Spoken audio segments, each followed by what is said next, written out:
ఒక మంత్రాన్ని చెప్తాను, జాగ్రత్తగా గుర్తుపెట్టుకోండి.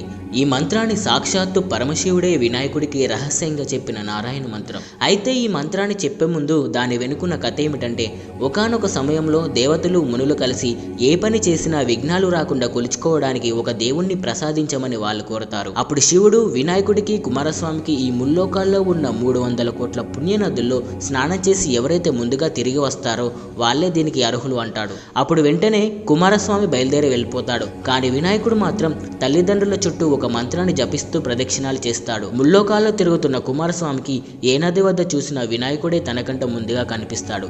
తన గర్వాన్ని అణుచుకొని అన్నగారి మహిమ తెలుసుకున్న కుమారస్వామి వినాయకుడిని విజేతన చేస్తాడు. ఆ మంత్రమే సక్రున్ నారాయణే త్యుక్త్వాం పుమాన్ కల్పశతత్రయం గంగాది సర్వతీర్థేషు స్నాతో భవతి పుత్రగా.